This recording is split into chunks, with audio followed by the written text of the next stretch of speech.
Hello, good day to you wherever you're attending from.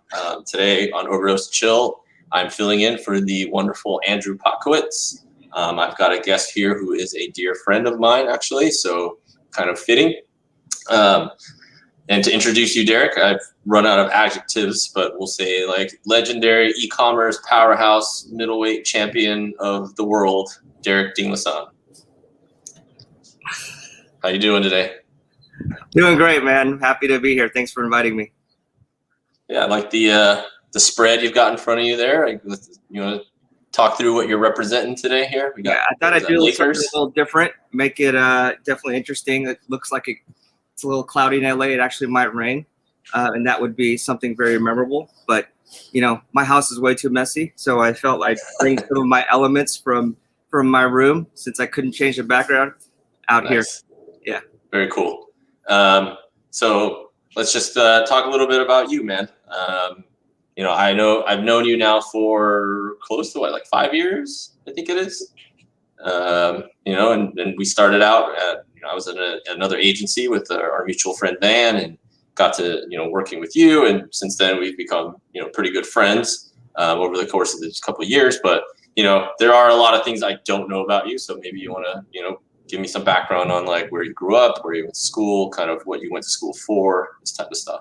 Sure, absolutely. But first, before I do that, I want to announce to everybody that for today and today only, we're rebranding this show. It's going to be Overdose, Opti, and Chill, right? So we'll feature the device right here.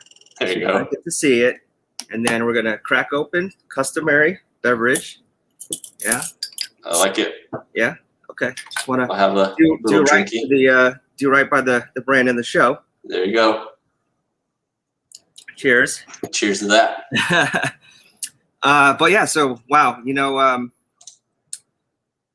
whenever anybody asks me about, you know, what it took or how I got to this point in time in my career, I always describe it as a very windy road.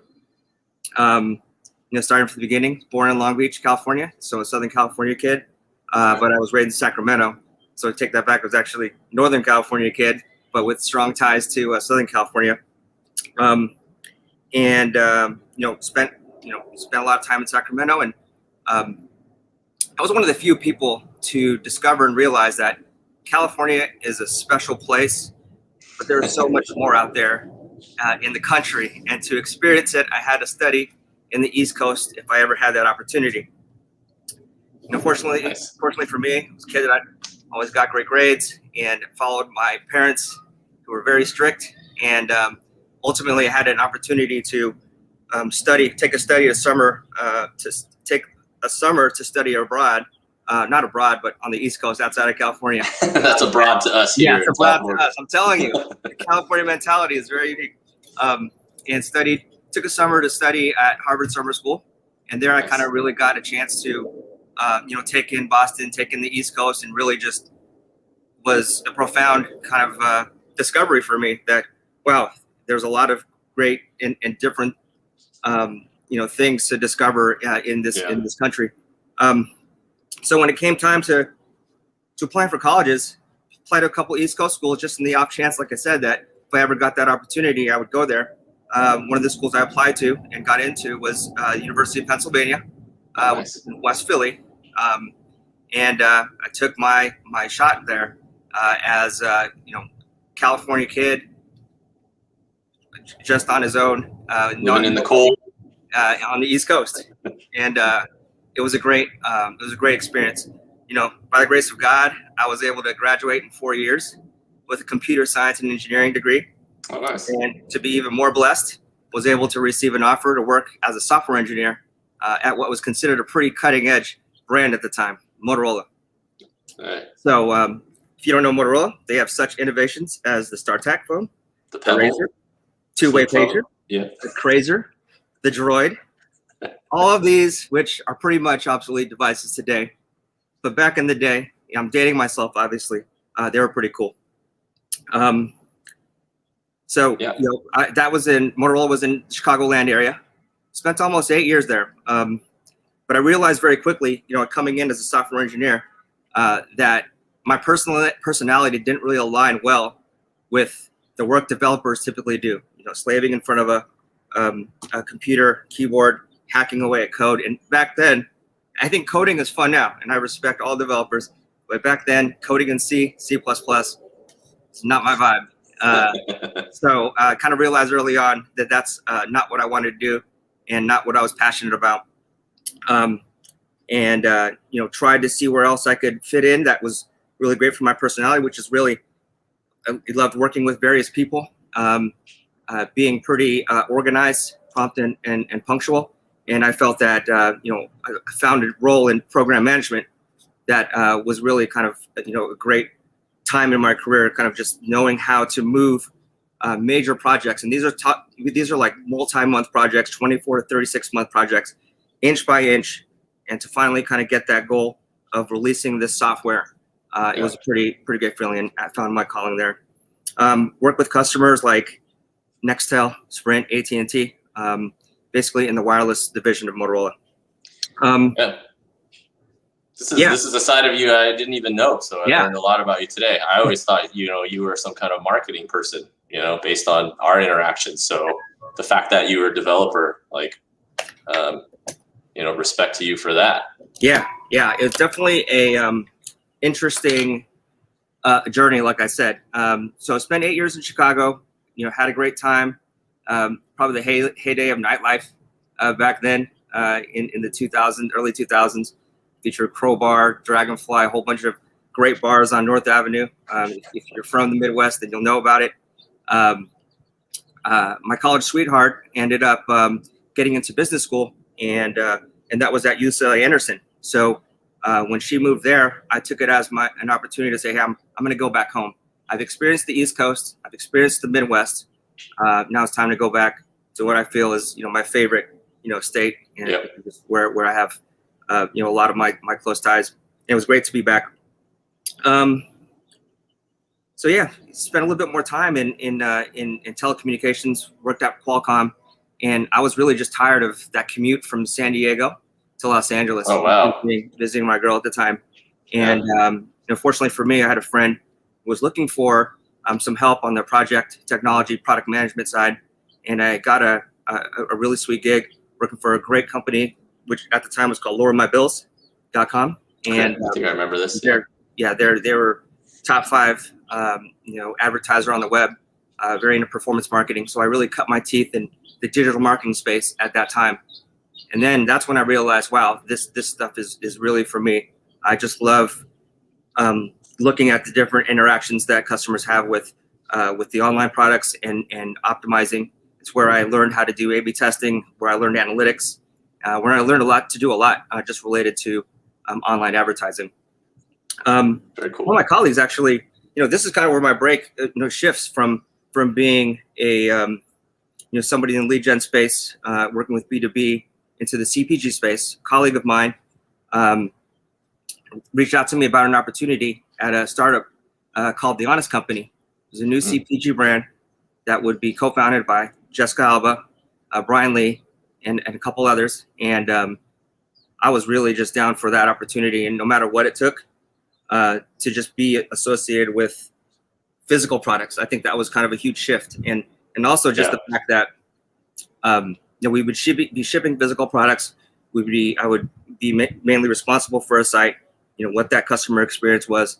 Helping with the growth of that brand, and it was just a tremendous experience for me to have worked with such amazing talent at a startup. It was my first experience at a startup, and really kind of learned a lot about myself and how to really run a business and multiple aspects of the business. So that kind of really got me thinking about that entrepreneurial journey. Nice. Spent about 3 years there. The growth of that company is very well known. Took it from 0 to 200 million in like 3 years. By the time I left, there were over 400 employees. So it was just a remarkable roller coaster of a ride. Some great friends and relationships that I've had that folks I still keep in touch with today, just because I learned so much from them. And we were grinding, right? And that's the thing about a startup is, you're working hard towards the same goal. and trying to achieve it together, rolling your sleeves up. That's really what I'm used to when it comes to, hey, I work at a startup and I'm trying to make this business successful. Took on a couple other roles after that, mainly to run growth. So running user acquisition, retention, overseeing performance marketing, email, in addition to the e-commerce website. Launched a couple sites on Shopify for a men's subscription brand, men's fashion brand.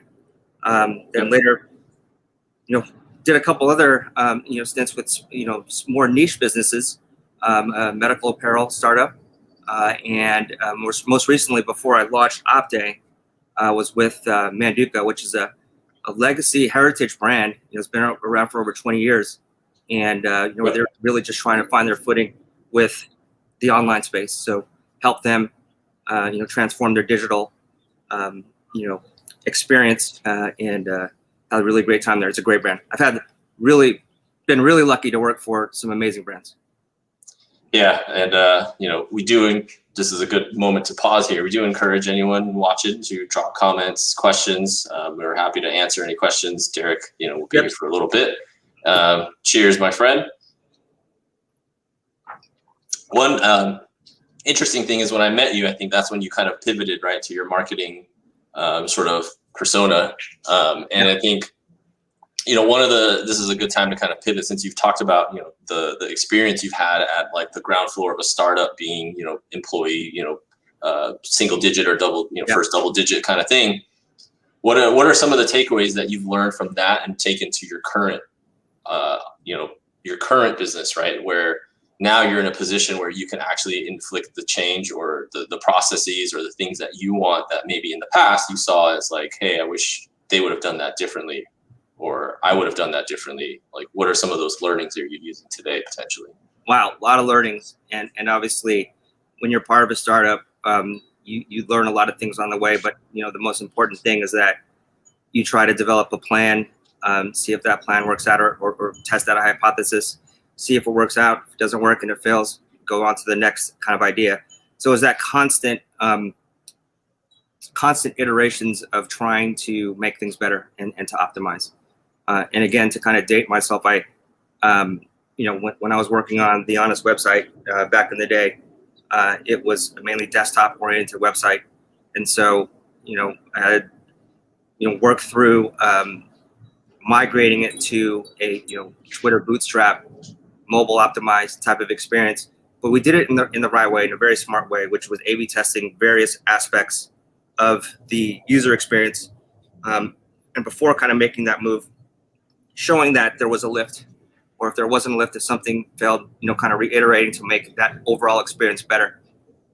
It took a long time, but I felt, again, with the right plan, if you have different hypotheses that you want to test out, just doing a lot of testing and learning.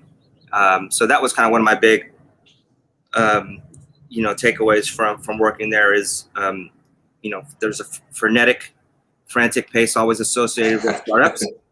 But the more that you can kind of put some structure around it, and this is why I think my experience back in the day, putting structure, driving schedules in project management, program management for corporations like Motorola and Qualcomm, it really played well into my experience at Honest and the other companies that followed. For sure. Speaking of Opti, maybe we should talk a little bit about Opti. Yeah. Since most people maybe don't know what it is. Tell us about the brand, what the device is. OPTE, first precision skincare device to scan, detect, and correct hyperpigmentation using precision application. So it's a laser-free technology that enhances your skin's natural radiance by targeting only your spots. So essentially uses about 97% less product than your typical foundation would. Encourage you to go to the website, opti.com, and kind of just see what it is in action.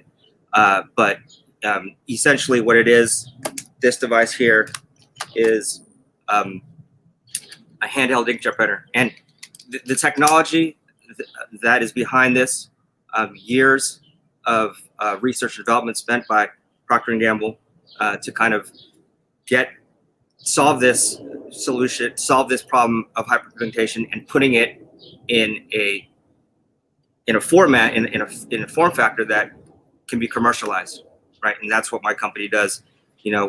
Essentially, it's a handheld inkjet printer with a digital camera, high quality digital camera on it. Once it scans your skin, takes 200 photos per second, and a chip is analyzing those photos to detect tonal differences in skin tone. If it detects it, it will drop picoliters of a serum onto that spot. So again, the end result is really natural, beautiful looking skin. But this serum right here, which is essentially a cartridge, as would any inkjet printer have, this is the cartridge of serum. Contains only ingredients needed to achieve that, great looking skin, but it also reduces the appearance of spots over time, and also prevents new spots from forming. So this is just a remarkable all-in-one solution that was developed for over 13 years. Hundreds of millions of dollars spent on this, and it was just probably, again, one of the most remarkable devices and brands that I've been a part of. Yeah. It was a dream job for me to actually be in this position to help commercialize this product, and to take a lot of my experience working at other startups to really kind of hit the ground running and just try to scale growth for this brand. It's awesome. Luckily I've been blessed with the gift of plastic surgery and a lot of alcohol, so I don't need the device, but I'm sure there's, a lot of folks that could benefit from that. And I think the technology obviously is really cool. And, working with our design team, in the project, it's been interesting, right? Because I helped you a little bit in the beginning when you're getting it off the ground, and now to see you kind of, flourishing and crushing it is like super amazing. But I think, the constant struggle of like, what is the right user experience, right? What is the amount of content or amount of like information you should be serving to people, right? And I think that constant sort of balance is a pretty interesting like puzzle to solve. And I think you guys, are approaching it the right way. I know you've, onboarded some technology to kind of like get into, some of the testing and doing some of that. But like, what are some of the trends that you're kind of seeing in your vertical and industry that maybe, you could share? Yeah. So really the trend that we at Opti are trying to, that I really want to mention is that, this device is the future of beauty and skincare, right? Just hyper targeting, precise, just applying precision accuracy on only the things that really need it, only the spots that really need it. So I felt like, this is a brand that's creating its own category. Nothing exists like it today.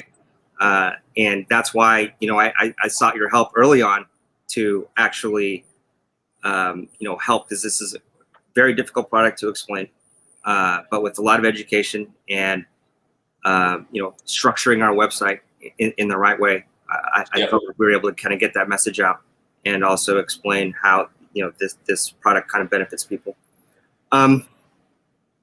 So, different technologies, really the focus that, my team and I have had with respect to, any trends that are going around is really kind of honing in on personalization and optimization, right? So we knew that we were entering a beauty space.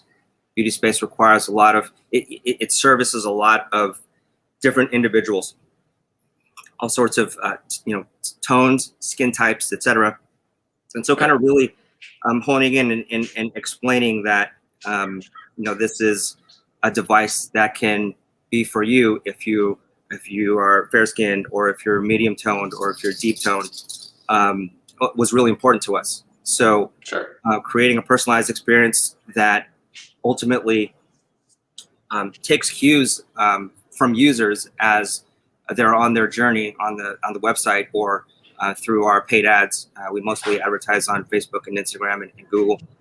Taking some of those cues, anything that they've told us, and trying to personalize that experience for them by showing them content that's relevant to them at that right time is really what we've been focused on creating. Again, it's common for every skincare beauty brand to try to do something like this, but to actually implement it like the way we have, I think has been testament to the hard work, planning from the team, a lot of different experimentation, a lot of tests, failures, and a lot of wins too, here and there. And so I'd say that's kind of still the trend that we are dead focused on.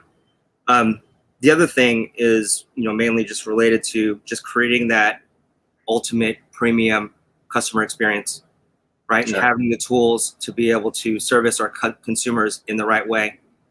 One of the unique things that Opti does is offer a virtual consultation. And nice. Yeah, so we do virtual consultations live, one-on-one, with our amazing customer experience team, who are there to support you through your skincare journey using Opti, and showing you the proper technique with the device, helping you troubleshoot if there are any issues with either usage or it is a hardware device, so sometimes things go wrong.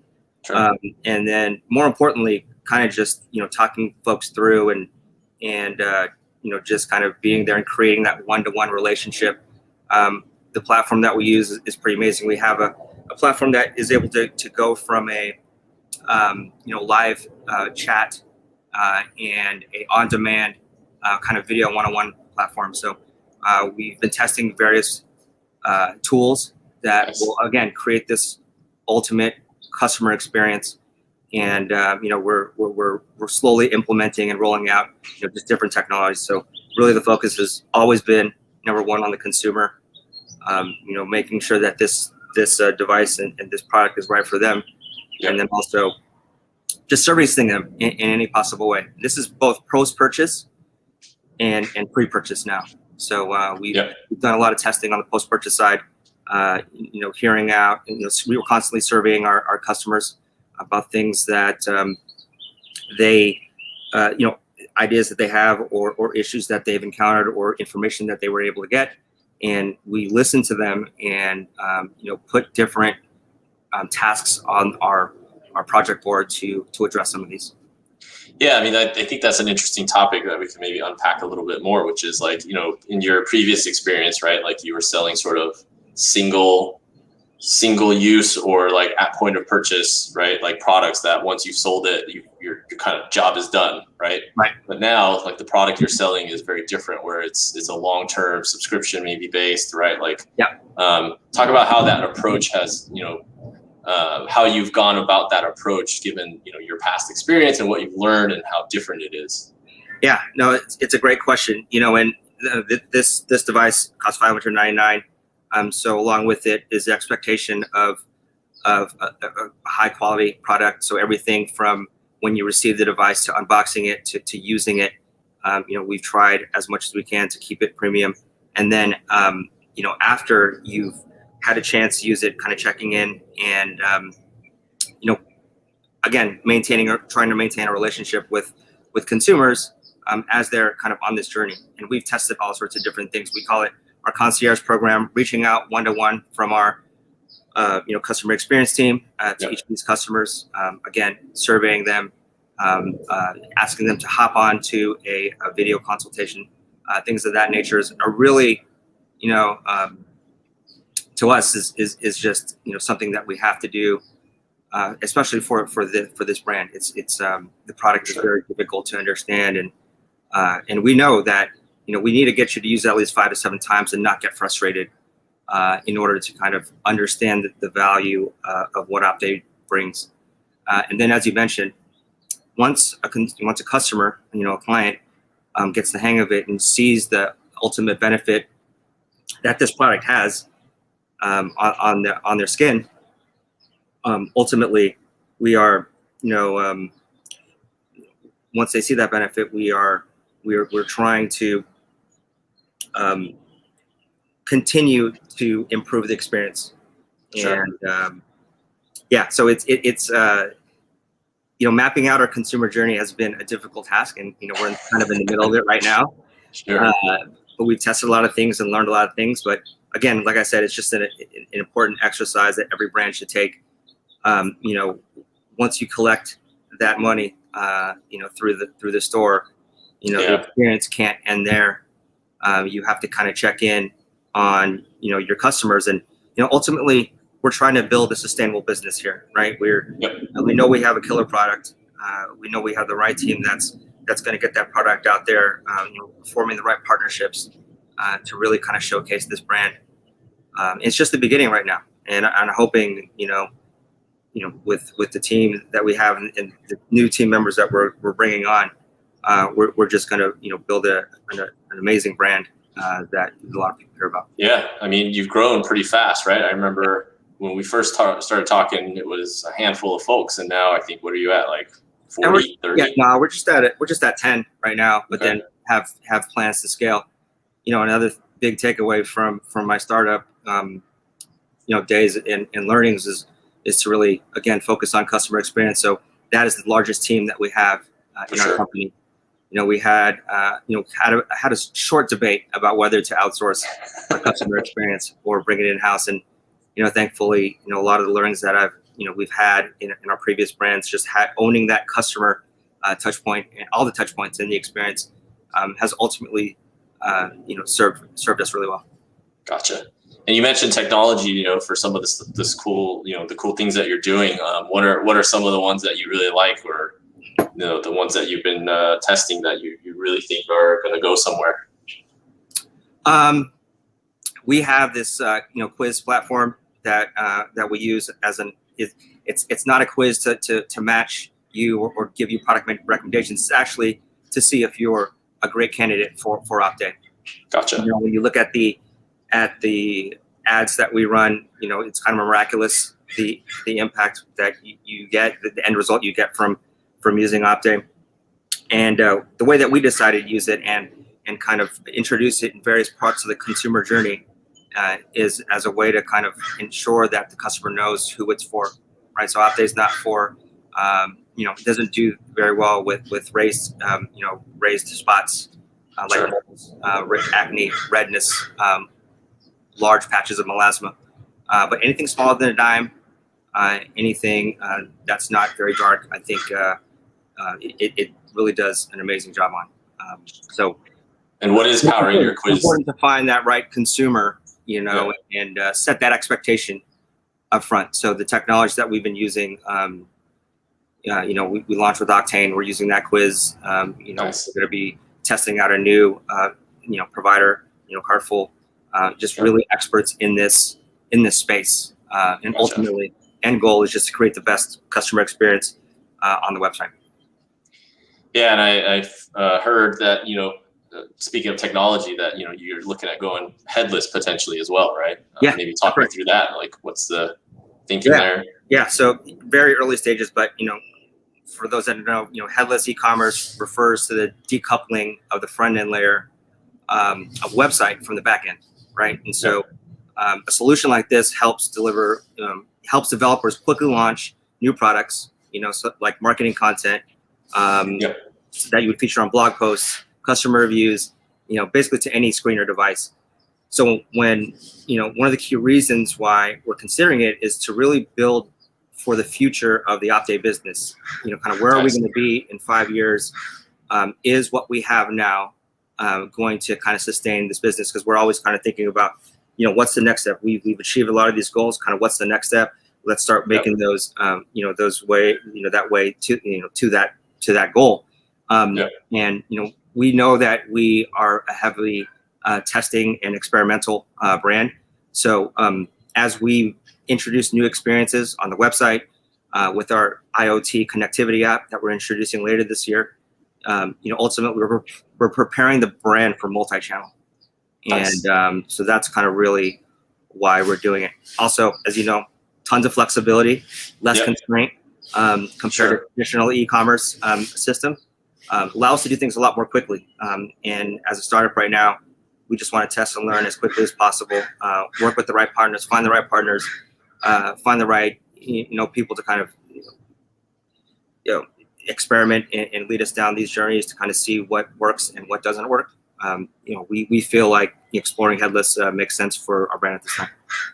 Yeah, I mean, I think this is a pretty unique moment in time, right? Where your experience and your I would say, I guess, maybe maturity, right? Like allows you the moment to look forward and say, what are we going to do in the next 5 years, right? Because in your past experience, working at startups, it's always what fire can we put out today, or what thing needs to get up right now.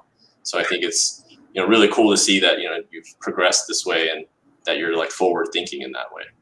Yeah, I mean, you got to be right. You got to scan what other players are doing, how they're being innovative, and also kind of try to be innovative ourselves.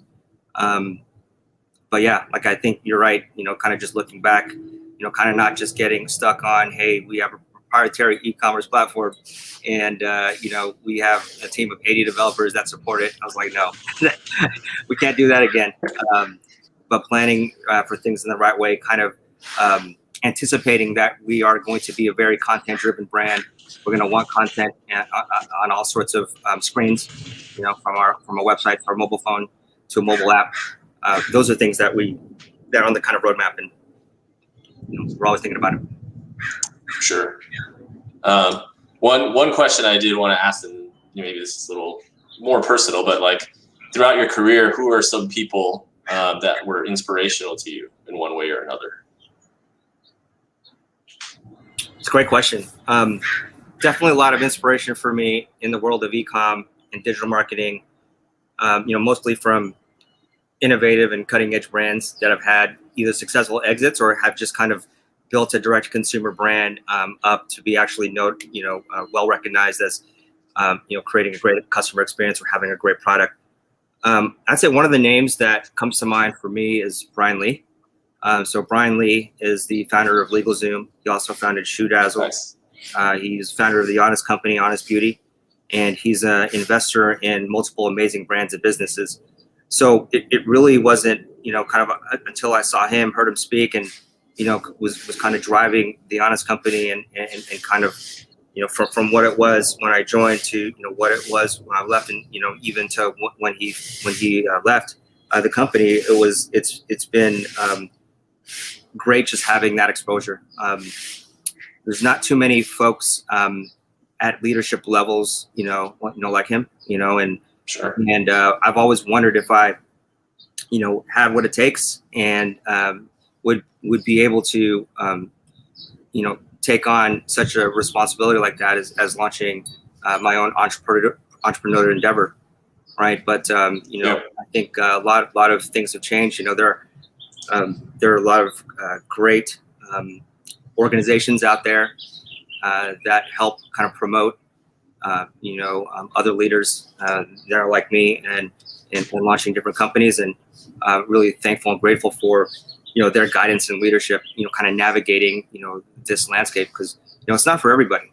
I feel like the experience and what I've learned to get me here has been a grind to get here, and to finally take that jump to actually found a company is a big one, right? And I didn't have too many people to learn from. A lot of things I needed to learn, I learned on my own, or learn from from watching different webinars. But at this point, sure. I think there's there are organizations out there that are kind of getting the word out that, hey, this is a brand to watch. I feel like Opti is an amazing brand to watch right now. I think I've built an amazing team, my partner and I, and we're really looking forward to continuing to grow this brand and kind of showcasing the technology, the customer experience that we've built, and really kind of just be a trailblazer and innovator in the online space. We're a direct consumer brand, and it's hard. It's hard to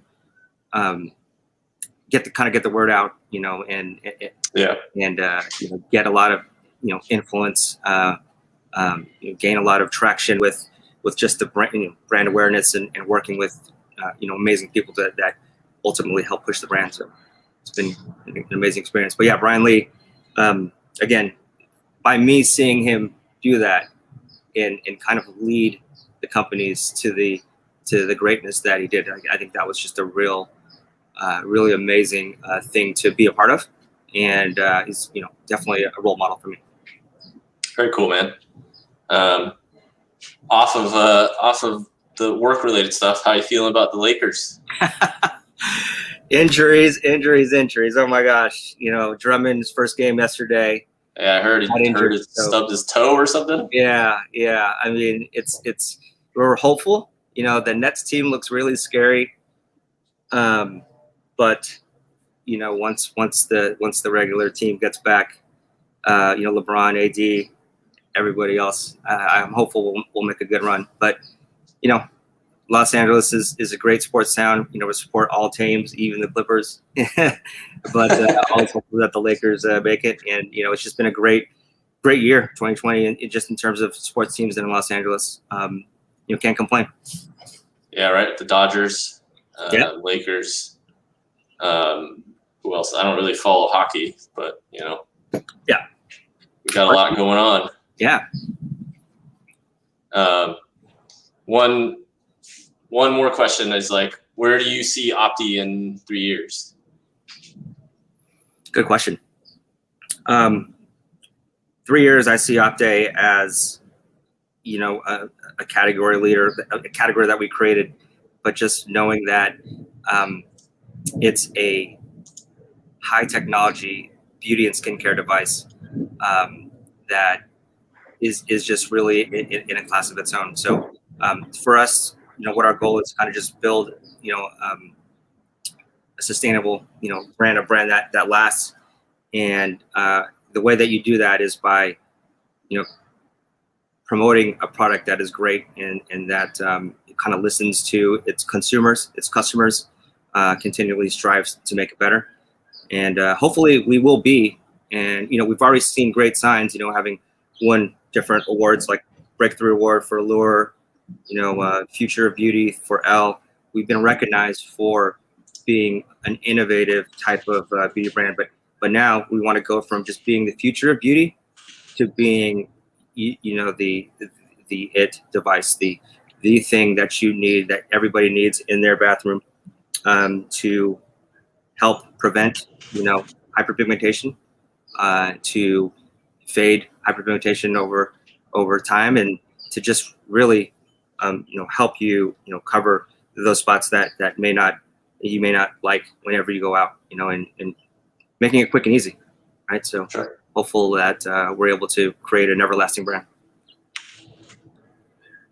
Amazing. Like I said, I've gotten to know you, gotten to see you do great things, right? Over the course of your career, the last couple of years, and I think the success here speaks to you, right? Like the mention of a grind. It takes a certain type of person, right? That can make the hustle, fake it till you make it kind of thing, right? You got to make it. Not everyone can. So I think it's pretty amazing to watch that progression and see that you guys are killing it.